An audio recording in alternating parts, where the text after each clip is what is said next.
प्रचार आज यीशु मसीह यहां पर कर रहे हैं। और जब वचन का प्रचार कर रहे थे तो बाइबल बताती है कि कुछ मार्ग के किनारे गिर गए। मार्ग के जो किनारे गिरे, क्यों गिरे? मार्ग के किनारे का मतलब क्या होता है?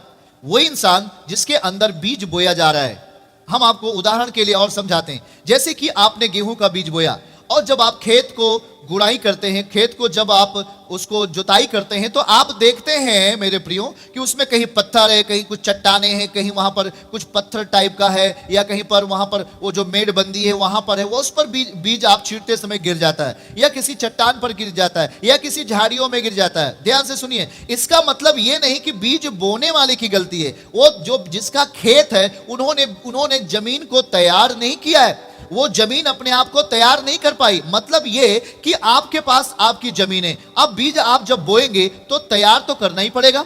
बगैर तैयारी के आप उस खेत में जमीन बीज बो देंगे तो वो बीज उत्पन्न होगा नहीं, या हम कहेंगे वो खुला रहेगा और वो वहां से पक्षी आएगा और उस बीज को चुग लेगा। मेरे प्रियो यहां पे देखिएगा, हमें अपने आप को तैयारी करना है, तैयारी होना है, हमारे जीवन की तैयारी।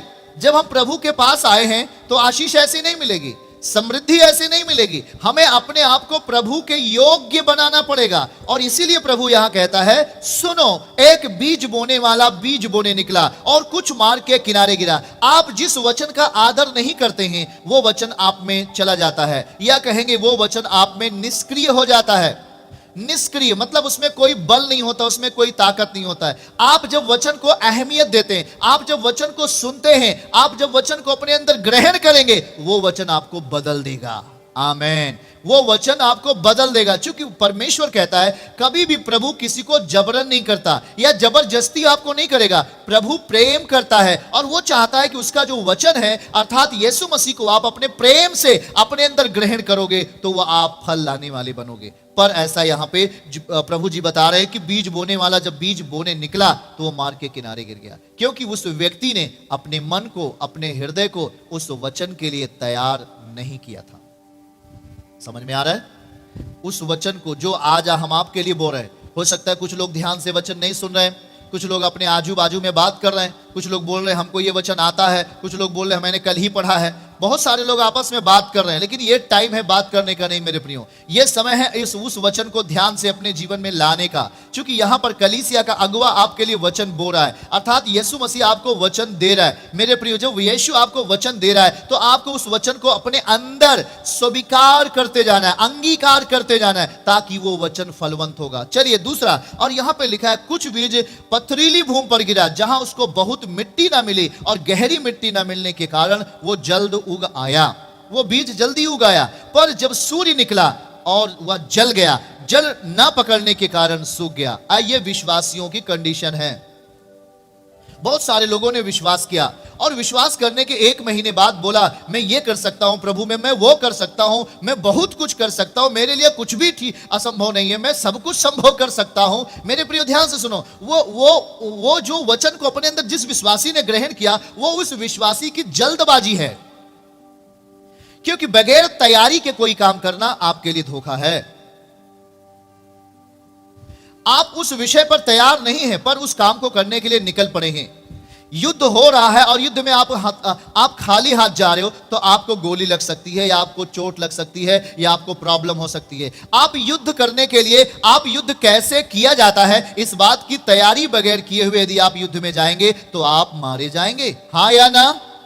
आप बहुत सारे विश्वासी आते हमारे पास, हम उनको समय देते थे, 1 घंटे 2 घंटे या आधे घंटे, उनको समझाते थे, उनको बताते थे कि आप अपने जीवन में किस तरीके से उन्नति को पा सकते हैं। जैसे आप बहुत सारे लोग हमारे सामने ऑनलाइन बैठे हुए, बहुत सारे नए लोग भी हमारे साथ बैठे हुए, बहुत सारे लोग पहली बार इसे देख रहे हैं। तो हम ये कहना चाहते हैं मेरे प्रियो, ध्यान से सुनो, परमेश्वर आपको बचाना चाहता है, पर बचेगा कैसे? आप सुरक्षित कैसे रहेंगे जब तक प्रभु का वचन आप में न रहे, जब तक परमेश्वर का वचन आप में ठहर न जाए, जब तक परमेश्वर का वचन के लिए आपके पास जगह नहीं है। प्रभु भी आपके पास आता है और कहता है आप मुझे जगह दो।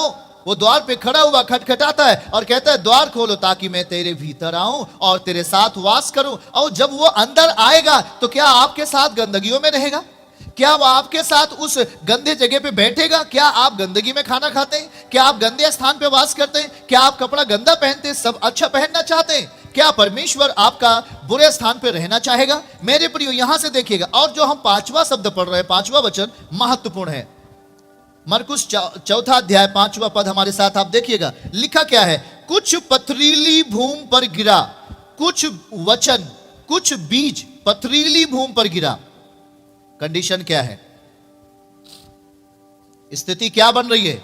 यीशु मसीह बीज तो बो रहा है, यीशु मसीह वचन तो दे रहा है, पर वो जो व्यक्ति सुन रहा है वो कठोर है, कठोर है। फिर भी वो क्या करता है? देखिए ध्यान से, उसके अंदर कहीं ना कहीं कठोरता ने अपना सिकंजा बनाया है, और जब वो वचन को सुनता है तो लिखता है कि उसको बहुत मिट्टी ना मिली। जब आप बीज बोएंगे, गेहूं का बीज, बाइबल बताता है कि उसे मिट्टी होनी चाहिए। जब गेहूं का बीज मिट्टी के अंदर जाएगा और वो मरेगा, सड़ेगा, तब वो क्या होगा? फलवंत होगा। यूहन्ना बताता है ना, जब तक परमेश्वर का वचन भूमि में जाकर मर नहीं जाता तब तक वो फल नहीं लाता। उसका वचन भूमि में जाना चाहिए, और कब तक वो भूमि में रहे? ये जरूरी नहीं कि ऊपर रहे, थोड़ा सा दिखाई दे, नहीं, वो वचन पूरी तरीके से उस मिट्टी के गर्भ में जाना चाहिए। इसीलिए हम उसको, खेत को तैयार करते हैं और उस वचन को मिट्टी के गर्भ में डाल देते हैं, और ऊपर से देखने में हमें दिखाई नहीं देता है, और वो जो गर्भ में जब डाल देते हैं तो चौथे दिन वो मिट्टी क्या करती है? उस मिट्टी से वो अंकुर निकलना शुरू हो जाता है।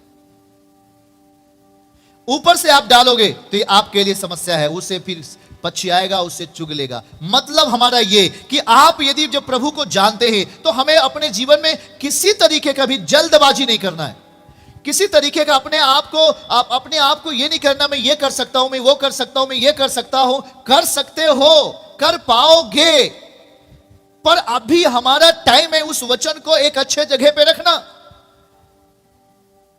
यह समय है कि आप सीखना। यहां पर यीशु आपको सिखा रहा है, वो लिखा दूसरे पद में, वह उन्हें दृष्टांतों में बहुत सी बातें सिखाने लगा। जो आज विश्वासी है वो कल इतनी जल्दी बड़ा काम नहीं कर पाएगा। जो आज अभी पैदा हुआ कल नहीं चल पाएगा। अगर अभी वो पैदा होता है, देखिएगा बच्चे जब संतान पैदा होगा तो उसे चलने में टाइम लगेगा, वो धीरे धीरे चलेगा। आप अपने जीवन को जब जल्दबाजी में लेके आते हैं और आप कहते हैं कि मैं ये कर सकता हूं, मैं वो कर सकता हूं, मैं भी उन्हीं की तरह काम कर सकता हूं, मैं भी उन्हीं की तरह प्रचार कर सकता हूं, तो ये आपकी बहुत बड़ी भूल है। करोगे मेरे प्रियो, करोगे, पर परमेश्वर क्या चाहेगा? क्या चाहेगा? अब जब हम पढ़ेंगे, यहीं पर फिर आएंगे, खोल के रखिए कलम या कॉपी, कुछ भी यहां पर रखिए। यूहन्ना 12 अध्याय 24वां वचन, यूहन्ना 12 अध्याय 24वां वचन। क्या आपको देना पड़ेगा? हम आपके लिए पढ़ रहे हैं यूहन्ना 12 का 24। मैं तुमसे सच सच कहता हूं कि जब तक गेहूं का दाना भूमि में, देखिएगा, भूमि में पड़कर, भूमि पर नहीं लिखा कि भूमि के ऊपर पड़कर, भूमि में यानी भूमि के अंदर, गर्भ में, भूमि के गर्भ में पड़कर मर नहीं जाता, वह अकेला रहता है। जरा ध्यान से सुनिए, वो अकेला रहता है, परंतु जब मर जाता है तो बहुत फल लाता है। यस, आप कहेंगे भैया मरने के बाद कौन फल लाएगा? मरने के बाद इंसान तो खत्म केला उसका हो गया। मेरे प्रियो, यही तो हमारी सोच में और परमेश्वर की सोच में जमीन आसमान का अंतर है। आपको क्या करना पड़ेगा? यदि प्रभु का वचन आपके भीतर जा रहा है तो वो यहां पे कंडीशन देखिए, वो बीज क्या हो रहा है? वो जमीन के अंदर जाता है और मर जाता है। जब आपके अंदर ये वचन जब आप ग्रहण करेंगे तो ये आपके स्वभाव में जाएगा, और आपका स्वभाव अगर इस समय कठोरता में है, आपका स्वभाव इस समय गंदगी में है, आपका स्वभाव इस समय पाप में है, तो इन सब गंदगियों के लिए हमें मर जाना है। कर तो बहुत कुछ सकते हो, दुष्ट आत्माओं को निकाल सकते हो, बीमारों को चंगा कर सकते हो मेरे प्रियो, पर फलवंत कैसे बनोगे? फलवंत कैसे बनोगे? यीशु मसीह के 70 चेले आए और उन्होंने कहा हाँ प्रभु मैंने ये काम किया, वो काम किया, बहुत सारे काम किया। फिर प्रभु ने जब उनको वचन सिखाना शुरू किया, प्रभु ने कहा मैं आपके पीछे नहीं चल सकता। प्रभु, मेरे प्रियो जरा ध्यान से सुनिएगा, यहां फल लाने वाली बात है। अगर आज एक बीज, गेहूं का बीज फलवंत हो रहा है तो उसकी कंडीशन यह है कि वो भूमि में जाता है और मर जाता है और तब बहुत फल लाता है। यहां पे देखिएगा, जो यीशु मसीह वचन बो रहे थे वो भी एक बीज बो रहे थे, लेकिन जब वो बीज आपके अंदर गया तो कहीं ना कहीं आपकी परिस्थिति डामाडोल है। आप वचन को गहराई से नहीं लिया, आप वचन को गंभीरता से नहीं लिया, आपने वचन को धीरजवंत नहीं लिया, या मैं कहूं रहूंगा, आपकी भौतिक चीजें, आपको उस वचन में भौतिक चीजों को लेकर के आपने वचन को कंप्रोमाइज कर लिया और कहा ठीक है हम दारू भी पीते रहेंगे और वचन भी पढ़ते रहेंगे। आपने कहा मैं गाली भी देता रहूंगा और आश्रम भी जाता रहूंगा, या आप कहते हैं कि ठीक है मैं चोरी भी करता रहूंगा और प्रभु के साथ भी बना रहूंगा। नहीं मेरे प्रियो, नहीं नहीं मेरे प्रियो, ये कंडीशन उस समय की नहीं है, ये उस समय की नहीं है। आप बहुत फल लाएंगे कब? यीशु मसीह बीज तो बो रहा है, पर वो देखिए क्या बोलता है, वो क्या कहता है यहां पर, बहुत मिट्टी ना मिली और गहरी मिट्टी ना मिलने के कारण जल्द उगाया। बहुत सारे लोग आज जल्द उगाए हैं भाई, गहरी मिट्टी नहीं मिली वो जल्द उगाया, मतलब उनको उस तरीके का अनुभव या आत्मा का अनुभव अभी नहीं है। अभी उनको 6 महीने विश्वास करते हुआ, अभी उनको 1 साल विश्वास करते हुआ, या अभी उनको 2 साल विश्वास करते हुए। सीखना चाहिए, हम सबको सीख रहे हैं, हम भी आज सीखते हैं, आपको भी सीखना चाहिए, लगातार सीखना चाहिए। जैसे जैसे हम सीखते जाएं वैसे वैसे हम आत्मा में बढ़ते जाएंगे। और यहां पे लिखा है बहुत मिट्टी ना मिली, इसका मतलब यह है कि हमारे जीवन में जब बीज बोया जा रहा है तो उसके अवेलेबल मतलब योग्य आपके अंदर वो चीजें होनी चाहिए। मतलब बीज बोया जाए तो उस खेत में क्या होना चाहिए? मिट्टी होनी चाहिए। यदि मिट्टी नहीं है तो वो क्या बीज उगेगा? चलो मान लो अगर उगता भी है तो वो खत्म हो जाएगा। क्या लिखा है आगे? सूख जाएगा। कैसे? सूर्य निकला तो वो जल गया और जल ना पकड़ने के कारण सूख गया। पहला सूर्य निकलेगा, यह मान के चलिए। और यहां पे जो सूर्य निकल रहा है वो है समस्याएं, वो है आंधी और तूफान, वो है बीमारियां, रोग, पीड़ा, दर्द, फैमिली में आना। यह चीज आएगा, सूर्य निकलेगा। और जब सूर्य निकलेगा तो उस बीज पर पड़ेगा, मतलब आपके ऊपर आएगा। आपके अंदर तो वचन है ना, पर समस्या आएगी। एक अंकुर जब बो दिया जाता है एक बीज को तो अंकुर निकलता है। जैसे ही वो अंकुर निकलता है, मैं कहूंगा कि जैसे ही वो जमीन के गर्भ से बाहर आता है, आंधियों को झेलता है, तूफान को झेलता है। और फिर जब पौधा बनता है तब भी वो आंधियों को झेलता है, तूफान को झेलता है। जब पेड़ बन जाता है तब भी आंधियों को, तूफान को झेलता है। वो बचपन से उसके पास अनुभव है। पर ध्यान से सुनिए, पेड़ कौन गिर जाता है? जिसकी जड़ अंदर तक नहीं होती है, पेड़ वो गिर जाता है। इसलिए आज आपकी जड़ क्या ऊपर है? केवल छोटी छोटी बातों पर गुस्सा हो जाते हैं क्या? तो आपकी जड़ अभी भी ऊपर है। किसी ने आपको गाली दिया तो आपने उसे गाली दे दिया तुरंत और कहा मैं पास्टर हूं या मैं प्रभु का बहुत बड़ा दास हूं। गाली के बदले गाली दे रहे हो। आपकी जड़ बहुत ऊपर है, अभी आपकी जड़ बहुत ऊपर है। मेरे प्रियो, पड़ोसी की चुगली कर रहे हो आपकी जड़ बहुत ऊपर है। आप अपने पास्टर की चुगली कर रहे हो आज, आपकी जड़ बहुत ऊपर है। आप अपने माता पिता की चुगली कर रहे हो आज, आपकी जड़ बहुत ऊपर है। आप अपने भाई की, बहन की, उसकी सुनकर के वहां बताना, वहां सुनकर के वहां बताना, ये एक आपकी जड़ बहुत ऊपर है। वहां पे यही लिखा गया बहुत मिट्टी। आपके पास मिट्टी है कहां जो बीज बढ़ेगा और जड़ पकड़ेगा?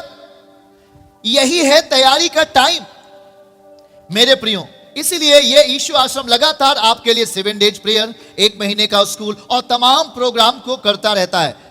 और इसीलिए कहता है कि वो आप कम से कम हफ्ते में 1 दिन प्रभु के सामने आपको घुटना टेकना है। इसलिए वो लगातार पिछले दिनों में बोलता हुआ आया, आज लगभग 10 सालों से। क्यों बोलता है? ताकि आप सूखी जगह ना रहो। आप केवल चट्टान, आपके जीवन में केवल अगर चट्टान ही केवल रहेगा तो आप किसी तरीके से उन्नति नहीं पाएंगे। आपको अपने जीवन में मिट्टी लाना होगा, मतलब उस बीज के लिए मिट्टी की जरूरत है। अर्थात अपने जीवन में योग्य बनना होगा, अपने आप को योग्य। प्रभु आपको योग्य बनाएगा, एकदम सही करेंगे, लेकिन हम अपने आप को तैयार करेंगे उसके वचन से। यह मैटीरियल है, योग्य आपको बनना है, अपने आप से नहीं बनेंगे। यह मैटीरियल है, परमेश्वर का वचन मैटीरियल है, वस्तु है जो आपको योग्य बनाएगा। आमीन, हालेलुया। और यहां पे देखिए क्या लिखा है, जड़, मरकुस 4 अध्याय 6 पद। जब सूर्य निकला तो जल गया। जब सूर्य निकला तो जल गया। अरे क्या चीज जल गया भाई? यहां पे प्रभु क्या बता रहा था दृष्टांतों में? सूर्य निकला तो वो जल गया। मतलब कहने का मतलब जो वचन खुदावन बो रहा है, अभी जो यीशु मसीह आपको वचन बो रहा है, वो किसी न किसी संसार की भौतिक चीजों के कारण वो वचन टूट गया, वो वचन निष्क्रिय हो गया। जैसे 4 व्यक्ति आपके सामने बैठे तो आपको कहे भाई आइए हम लोग श्राप पीते हैं, आइए हम लोग गाली देते हैं, आइए हम लोग एक साथ मिलकर उसको मारते हैं, उसको पीटते हैं, तो मसीही भी उसके साथ हो जाते हैं। जब आप उसके साथ हो गया तो आपके अंदर का जो वचन है वो क्या होगा? जल जाएगा, और जब वो जलेगा तो आप नहीं बचोगे, आप भी जलोगे। लिखा है जल ना पकड़ने के कारण सूख गया। पहला सूर्य निकला और वो जल गया। क्यों? क्योंकि जड़ ना पकड़ने के कारण सूख गया। आपने जड़ नहीं पकड़ा। जड़ कहां से पकड़ेंगे भाई? जड़ आप कहां से पकड़ेंगे? आपने कभी जड़ पकड़ने का प्रयास ही नहीं किया। आप तो ऊपर ऊपर ऊपर ऊपर भाग रहे हो ना। आप तो अपने माता पिता को भी छोड़ दियो ना, भाग रहे हो आप बहुत तेजी से। नहीं मेरे प्रियो, आप जानते हैं खरगोश और कछुआ की जो दौड़ है आप सब लोगों को मालूम है, समझ रहे हैं आप। खरगोश बोलता है मैं बहुत तेज स्पीड भागता हूं, आप मेरा पीछा बिल्कुल नहीं कर पाओगे। और वो इतना स्पीड अपने गुरूर में भागा, अपनी घमंड में इतना स्पीड भागा, उसके अंदर कमी थी। वो बहुत अच्छा धावक है, बहुत अच्छा दौड़ता है, पर उसके स्वभाव में गड़बड़ी थी मेरे प्रियो, उसके स्वभाव में गड़बड़ी थी मेरे प्रियो। वो चाहता तो पैदल ही उसके साथ चलता और वो पहुंच जाता उससे आगे, पर उसके अंदर एक घमंड था, मैं यहां से जाऊंगा और जल्दी उस जगह को छू करके मैं वापस आ जाऊंगा और मैं उस कछुए को लज्जित कर दूंगा। तो आज कुछ लोग ऐसे हैं, वो अपने अंदर के स्वभाव में परमेश्वर के वचन को देखते नहीं है और सबको रौंदते हुए आगे बढ़ जाते हैं, और एक दिन आगे चल के वो गिर जाता है, और जो बहुत पीछे आया, जो बहुत बाद में आया, वो उनसे आगे हो गया। सावधान मेरे प्रियो, सावधान। प्रभु कहता है आपको आज, आप यदि आज प्रभु के बंदे हैं, यदि आप प्रभु के परिवार हैं, उसके संतान हैं, तो आपको जल्दबाजी से नहीं दौड़ना, दौड़ना है परंतु जल्दबाजी से नहीं, परंतु धीरज से। यहां पे लिखा है जड़ ना पकड़ने के कारण सूख गया। मेरे प्रियो, खरगोश जल्दी तो गया, जल्दी आ गया, वो जल्दी गया दौड़ते हुए और थका और सो गया। कछुआ गया और बाउंड्री छू करके वापस आ गया। मेरे प्रियो, आपको ध्यान देने की जरूरत है। आपके अंदर परमेश्वर का स्वभाव जड़ पकड़ना चाहिए। परमेश्वर का स्वभाव, उसका वचन आपके अंदर जड़ पकड़ना चाहिए। यदि जड़ नहीं पकड़ा तो आप कहीं ना कहीं फेल हो रहे हो, कहीं ना कहीं उस खरगोश की तरह आप रास्ते में सो जाओगे, और जो कछुए की चाल चल रहा है प्रभु के साथ, वो बाउंड्री को छूता है और विजयी हो जाएगा यीशु मसीह के नाम में। मेरे प्रियो, परमेश्वर सामर्थी है, वो धीरज धरने वालों के साथ रहता है। यीशु मसीह प्रचार ऐसे कर रहे हैं, सुनो सुनो सुनो, जब सूर्य निकलेगा वो बीज जल जाएगा और जड़ ना पकड़ने के कारण सूख जाएगा। प्रभु बोल रहा है, ये किसी को समझ में भी नहीं आ रहा है, परमेश्वर उन्हें समझा रहा है, दृष्टांत में उनसे बात कर रहा है। सूर्य निकलेगा तो वो जल जाएगा। अभी देखो सूर्य निकलता है तो ये भौतिक शरीर को क्या होती है? पसीना आने लगता है, भौतिक शरीर को जलन होने लगती है, आपको छाते की जरूरत हो जाती है। मेरे प्रियो, उसी तरीके से परमेश्वर का वचन जब आपके अंदर जाएगा, वो छाते की तरह आपका काम तो करेगा, पर कब करेगा? आप जब जड़ पकड़ोगे। मेरे प्रियो, जब आप जड़ पकड़ लोगे तो सूर्य कितना भी तेजी से होवे, समस्या कितनी भी तेजी से आवे, आंधी तूफान कितना भी तेजी से आवे, परंतु उसका हल उसके वचन के अनुसार निकल आएगा। आमीन।